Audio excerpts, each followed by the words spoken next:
Welcome to the Postal Peter B. I'm your host, Peter Biancamano, and we are here in studio, but later on, we will be at the Madison Bar and Grill for the second installment of Darios Dish. You're not going to want to miss it. Stay tuned. We want to thank you for joining us for your weekly one-stop shop for sports picks, politics and government chatter, and even some neighborhood restaurant reviews. Instead of going to 3 different channels, you can come here every week for the pulse on everything you need to know. And why don't we begin with our picks with Peter B segment. And we're joined by the man that the audience craves every week in our sports segment, and that's former NHL digital host, Mr. Matt Waymeyer. Matt, pleasure joining for you to be here today. Great to see you as well. Great to see you as well. And Matt, we're going to talk about something that breaks our heart. And that is the end of the NHL hockey season. Yes, tears coming down his face, folks. Tears coming down his face. We have to wait to the fall. But before we can let go, why don't we talk about a recap of the Stanley Cup Finals and also the unofficial start of next season, which is going to be the NHL draft, which is already coming up on Friday. Quick turnaround. Quick turnaround. Yeah. But like I said, why don't we start with something here that is going to break your heart to talk about. Again. And that was, and that was our Stanley Cup final. Exactly. I know, he's going 0 for 2. Oh, my goodness. Let's talk about the remarkable story of the St. Louis Blues. We spoke about them a few weeks ago, and the Cinderella story is now complete. It is now complete. What do you think was the key factor to them winning the Stanley Cup this year? Well, let me start off by saying, as a Bruins fan, as much as it breaks my heart to discuss this, I have to say hats off to the St. Louis Blues and to the great fans of St. Louis for winning their first ever Stanley Cup in their 52nd season of existence. A remarkable story. And like you said, on New Year's Day, they woke up the worst team in the NHL, the fewest points of any team in the league. They had already made a coaching change. Mike Yeo out, Craig Berube in. They brought up a guy in Jordan Binnington from the AHL who was, they just plucked him out of obscurity. He bounced around from team to team, from league to league. They bring him up, and it's just lightning in a bottle. It really was. At one point, reeled off an 11-game winning streak. They sneak into the playoffs. It's the third in the Central Division, but they had enough, 99 points to get in, and they just absolutely caught fire at the right time. It was defense, it was goaltending, it was a culture change, not just a coaching change. Those two kind of go hand in hand sometimes. And their top guns like Vladimir Tarasenko, Jaden Schwartz, Ryan O'Reilly, who won the Conn Smythe, they really stepped up and they found their stride at precisely the right time. And they just, like I said, lightning in a bottle. Sometimes it happens in sports. It's a remarkable story, and they're a very deserving Stanley Cup champion. Did you see the photos of when they were playing Game 7 of the Scott Trade Center in Busch Stadium? Yeah. St. Louis, after losing the Rams, of course, they are such a sports-crazed city now that they only have 2 professional teams. Right. And well-deserved for them. I know it pains you to say that. So, yeah, it does. Speaking of your pain. I give credit where credit's due. They earned it. They deserve it. They Absolutely. Speaking of your pain now. So, in every sport, in a championship, there has to be a runner-up. And the runner-up is your Boston Bruins, of course. Indeed. You've read many stories about Brad Marchand not showing up. You've read many stories about how the St. Louis defense was stifling. But what was so interesting was 2 games that the Boston Bruins won, they scored 7 goals and 5 goals, respectively, in those games. So, and then in the games they lost, they were averaging a goal and a half per game. Right. So where's the discrepancy here, Matt? Okay, 2 words. Ready? Yeah. Power play. Right. That made the difference. Unbelievable. When the Bruins won Game 3, 7-2, the first game in St. Louis of the final, they went, this isn't just perfect, it's beyond perfect. They went 4 for 4 on the power play on 4 shots. That's it. 100%. But you have a 33% power play rating. That's pretty good. Right. I'm no mathlete, but 4 for 4, pretty good. 100% is pretty darn good. That's what the Bruins did in Game 3. In Game 6, even though the Bruins had only 1 power play goal, it was the first goal of the game. It came on a 5-on-3, and that set the tone. So special teams in those 2 games made such an impact and such a difference for the Bruins. But as any hockey fan will tell you, as nice and pretty and gaudy as the power play numbers can be, the majority of any hockey game is played at 5-on-5 at even strength. And when the teams were at 5-on-5, the Blues completely outclassed the Bruins. I don't want to single out Marchand because not only was he shut down, it was that whole perfection top line of Marchand, Pasternak, and Bergeron, DeBrusk, Krejci, whoever they threw on the right wing on the second line. It was different from game to game sometimes, but they couldn't get anything sustained at 5-on-5 against a stifling St. Louis defense. That's why the Cup is in Missouri. That's why the Cup is in Missouri, like he said, and they're celebrating that parade. They sure are. So let's just move on, because I know it's very tough for you. It's been a tough week. Tough week for Mr. Matt Waymire. It has. So the beginning of the unofficial start of next season, like I mentioned earlier, is the NHL draft, which starts Friday in Vancouver. And there are two local teams who have the number 1 and number 2 picks respectfully, and of course that's the New Jersey Devils and the wonderful New York Rangers. His words. His words, Yeah. my words, not his, exactly. So in a lot of pre-draft scouting, it's always been that Jack Hughes was going to go number 1, right, and Kaapo Kakko, I had to say that 16 Great times. name, by the way. Great name. Absolutely. Great name, was going to be the second pick. That was until the World Championships just passed, where Kakko just showed so much potential to the point where he might go number 1. What do you think, Matt? I still think it's Hughes. And it's Interesting. nothing against Kakko, but I just think that, you know, we as fans and sometimes media, you know, we see something, in this case the World Championships like you brought up, and we see a guy who's absolutely dominating, and that's great. That you can't discount what he's doing, but when it comes to scouting and when it comes to assessing players and their floors and their ceilings and their value, this is a process that's been going on for years. I mean, I bet, you know, teams have had their eyes on Jack Hughes since he was maybe 14 years old. As ridiculous as that sounds, I mean, these are still kids. But this process has been going on for years and years and years, and they'd be doing themselves a disservice, meaning the scouting departments of these teams, if they allow a couple of good games and a couple of good weeks in one tournament, you know, affect their judgment. And again, that's not to discount what he did in the World Championships, but you've got to take the entire body of work. You've got to look at projectability. You've got to look at, you know, again, what the floors and the ceilings are for these guys. You know, are they going to get bigger, stronger? Are they going to plateau where they are? There's so many things that go into this, and I think that, you know, Jack Hughes has been the leader of that pack for so long now that I wouldn't just take a couple of weeks, a small sample size, and knock him a peg below Kakko now. Look, in Kakko, he might turn out to be the better player, but for right now, if I'm the Devils, I still go with Jack Hughes. And by the way, both players are going to be phenomenal. They're going to make a difference for their teams for many years to come. So no matter who you draft. But you heard it here, folks, from Mr. Matt Waymire. Jack Hughes is going number 1 on Friday. Stay tuned, and you'll see if he's accurate. Now, I'm going to throw you a question from left field. You know, I know we're talking hockey today, but to use a little bit of a baseball terminology, to put your back against the former brick wall that we used to have on this show. and again, it's a wild one. Your favorite to win the Stanley Cup next year. Oh, boy. Oh, man. I really am up against the wall on this one. I mean, my heart says, you know, the Bruins make one more run, and that's entirely possible. But look what's happened the last couple of years. You know, 2 years ago, well, last year, we saw an expansion team in Vegas go all the way to the Cup final. This year, we see a team in last place at the turn of the new year win the Stanley Cup. You just never know. You don't know. You just never know. The Tampa Bay Lightning, who had a historic regular season. Tied for the most points ever, right? Ever, with the Red Wings, who did go on to win the Cup in the mid-'90s. You know, they get bound. They don't win a single playoff game. They get swept. But, you know, if I'm going to pick a couple of teams, I like the Lightning. I like the Bruins. Look for Calgary. Look for Winnipeg.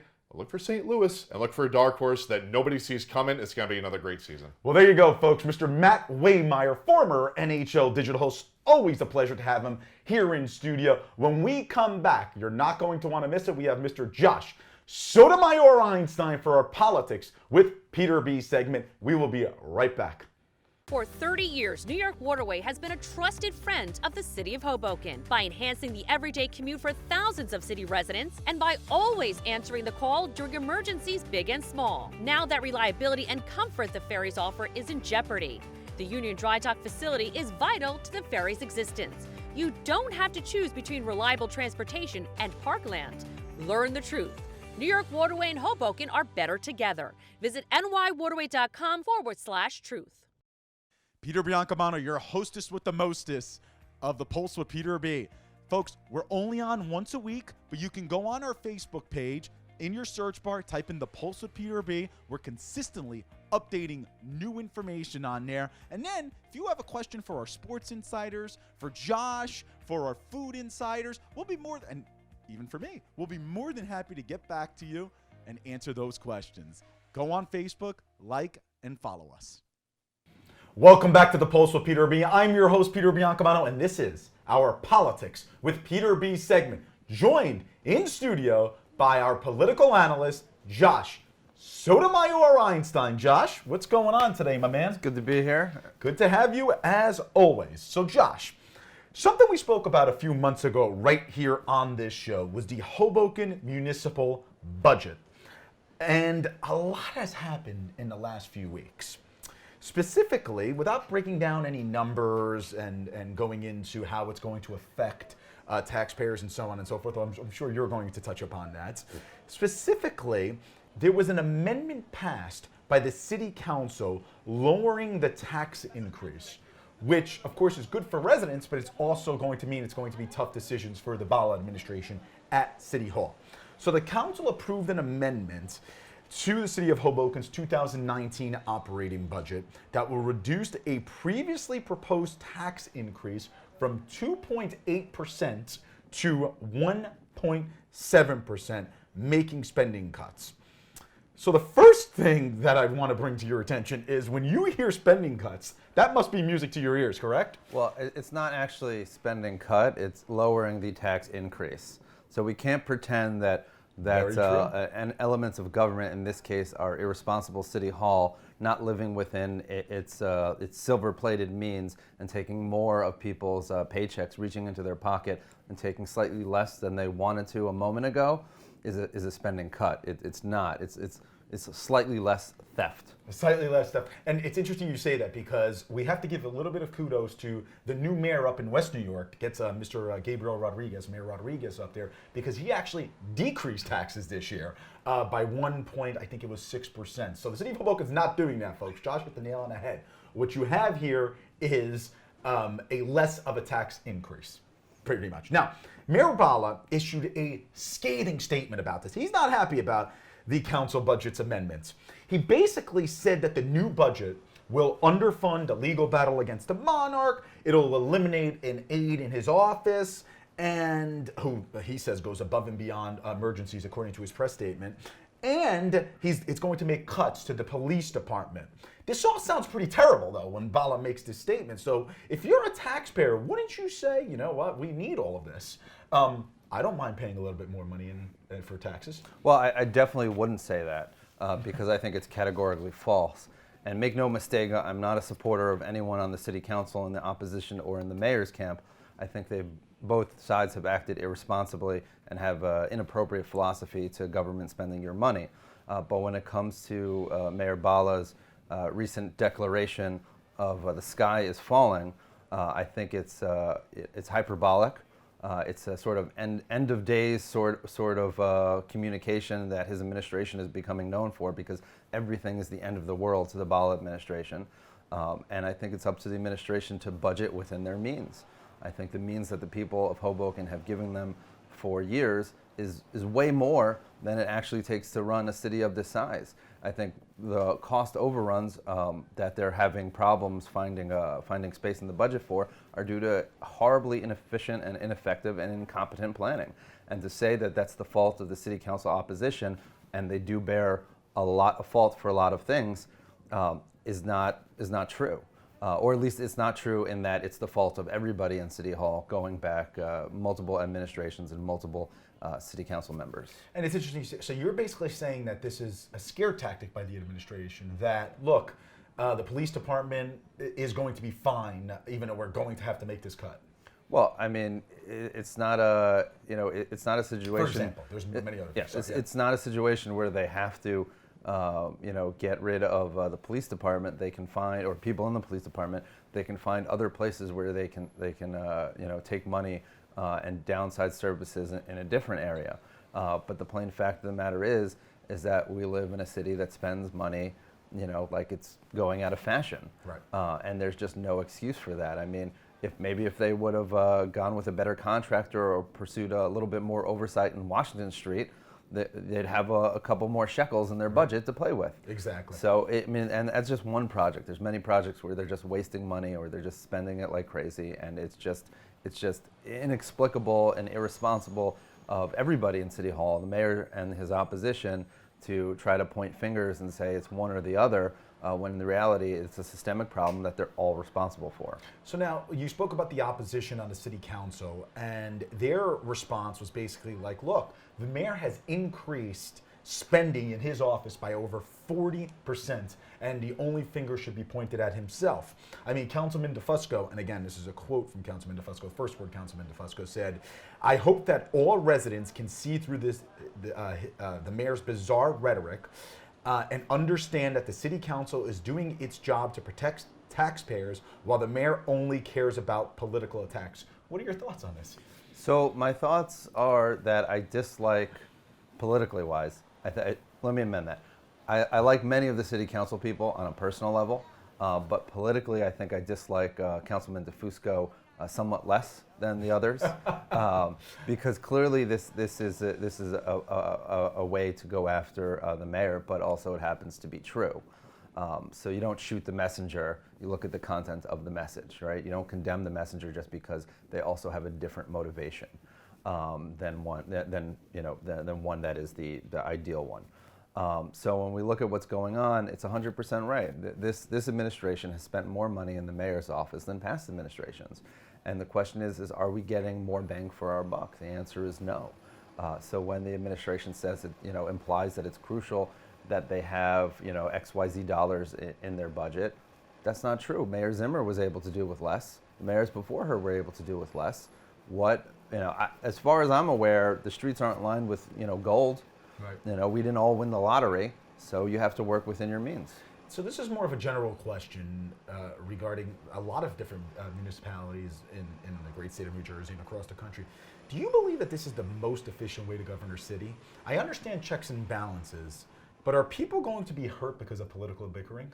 Well, the only thing that I 100% like about the political opposition in the City Hall is the fact that they're in the opposition. In that if we, so you believe in checks and balances then? Yeah, if we look at their actual philosophy, there's no difference between them and the mayor's coalition.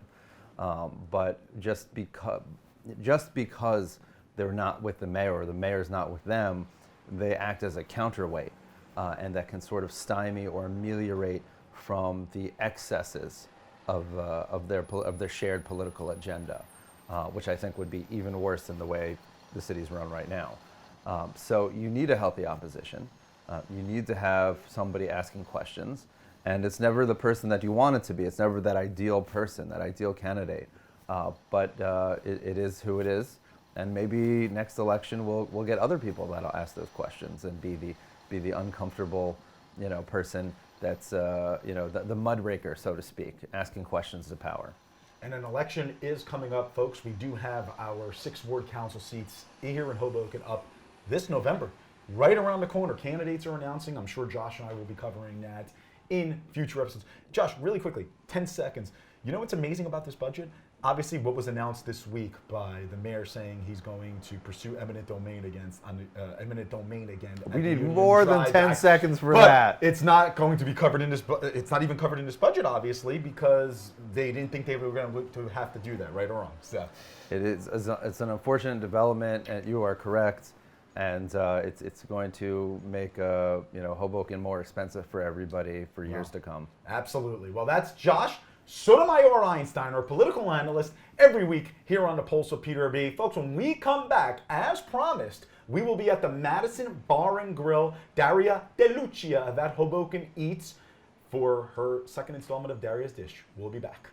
New York Waterway values the rich history of Hoboken's working waterfront and the modern-day importance of preserving green space. Plans for our Union Dry Dock facility will incorporate the best of both, with a state-of-the-art ferry maintenance facility and expanded public use of the waterfront, with a promenade, fishing pier, and kayak landing. You don't have to choose between reliable transportation and parkland. Learn the truth. New York Waterway and Hoboken are better together. Visit nywaterway.com/truth.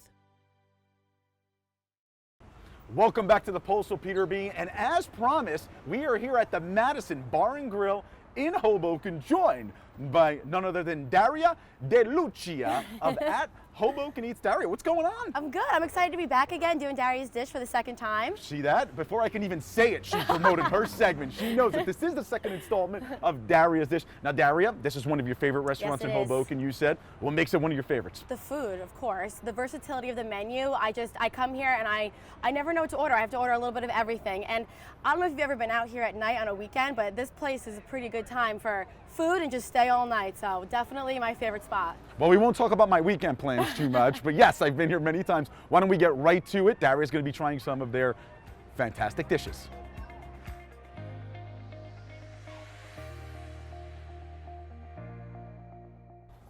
Hey guys, now that we're inside, we're gonna get to some really good food. In front of me right now, we have the French onion soup dumplings. Crazy. Not your average French onion soup, I can tell you that much. I don't know if you can see all the cheese on here. I mean, for anyone that follows Hoboken Eats, you know I'm a big fan of cheese pulls, so let's see what we can get out of this one. Wow, look at this. This looks so good, and you can see in here that each little pocket in this dish has its own little French onion soup. This looks so good. All right, let's go in for a bite of this.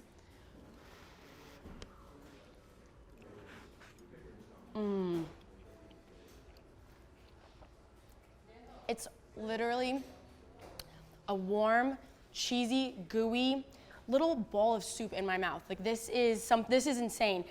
Usually when you get French onion soup, there's bread on top, and then you have, the soup underneath and the cheese on top. This right here is, there's not even words that describe it. It's that good.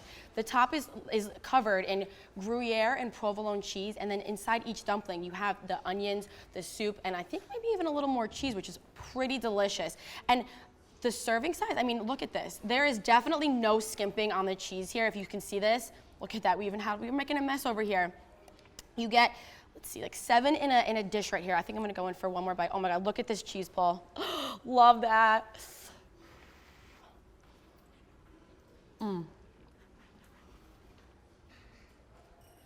Dish number 2, look at this. Look at this beast we have. This is heavy. This is a pretty big deal. We have the breakfast bread bowl with some very delicious looking eggs on top. Let's cut into this and see what we have so we can see what's inside.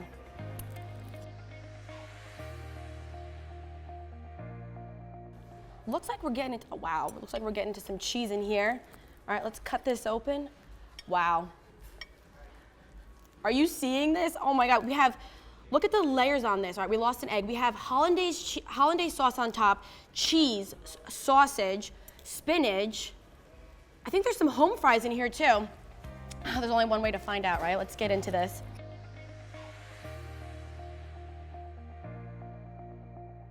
Let's get some egg in there.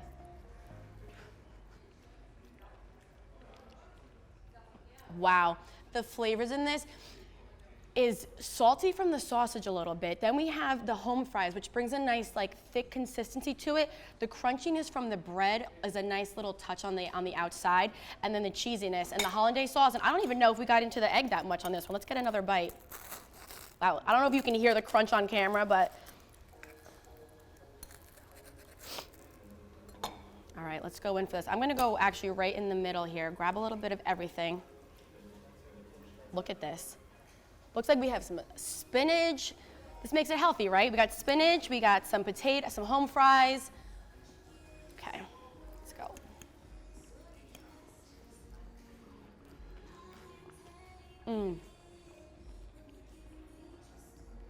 So good, so good. And this kind of dish is not something that you normally find in Hoboken. It's like taking a sandwich and putting it in a bowl. That's not something you really see. Usually there's soup and bread bowls and things like that. We literally have layered on a little bit of everything. I would love to get behind the kitchen and see how they make this. Melting the cheese right on top, look at this. Let's get one more close up on here.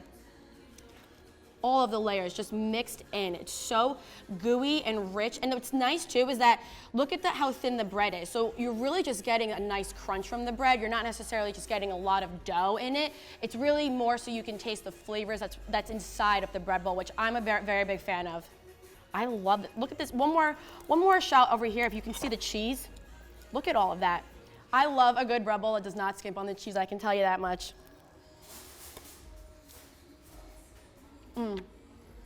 So good. Love it. All right, guys, let's lose the fork and knife on this one. Let's get right into this.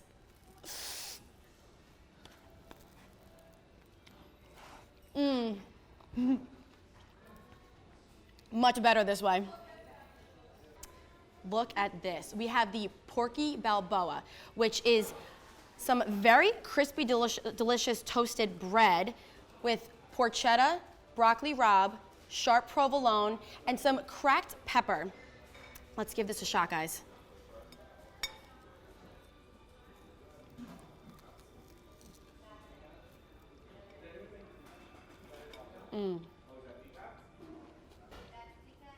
Wow, there is a very nice kick in this. Oh my goodness. You can really taste, first of all, I don't know if you could hear the crunch again on camera. You bite into that warm Italian bread, then you get a little bit of the sharp provolone on it. Then you get into the porchetta, which is a very savory type of pork, cooked fantastically, by the way. And then really, really, you taste that cracked red pepper. It adds just a nice little kick that kind of lingers in your mouth a little bit after you're done with the taking a bite. On to my second favorite thing, French fries. On top here, I don't know if you can get a close-up, we have some truffle oil with Parmesan cheese on top, and then this looks like we have a little aioli dipping sauce. Let's give it a shot. Let's find a piece with a lot of cheese on it.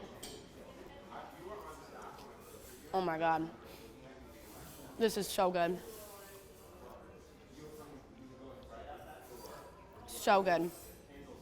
And I'm pretty blown away by this sandwich, I'm not gonna lie, because aside from the flavor of the porchetta, the kick that the broccoli rabe adds is it goes very nicely with the cracked red pepper. So it's kind of a flavor that lasts even after you're done taking the bite. So let's dive right in again. So good. Absolutely amazing. This might be one of my new favorite dishes. And what's cool about this is that it's different from the bread bowl that we just had because, one, I think the breads are very different, and two, the ability that the Madison has here to make such different and versatile dishes is pretty cool. I think that's what makes them a staple in Hoboken and why people continuously come back. I'm gonna continue eating this. Thanks for watching, guys. Oh my God, Daria. Darios Dish, second installment. Look at all this wonderful I food. know. I mean, delicious, delicious. Absolutely delicious. I mean, I know that our production crew and Josh Sotomayor Einstein's definitely going to dig in as soon as you're done. They probably started digging in. I don't know about you. Oh, look at that. We might have to order more, folks. We might have to order more. Well, folks, we want to thank you for joining us this week on The Pulse with Peter B. Of course, I'm your host, Peter Biancamano, and Daria De Lucia of That Hoboken Eats. She'll hopefully be back in the next few weeks at more restaurants in this great city. We want to thank the Madison Bar and Grill, located at 1316 Washington Street in the beautiful city of Hoboken, New Jersey. Dave Carney is a wonderful, wonderful gentleman, and he's creating these awesome dishes, as Daria just tried today. Thank you for joining us. Join us next week for The Pulse on everything you need to know. Bye-bye. Bye.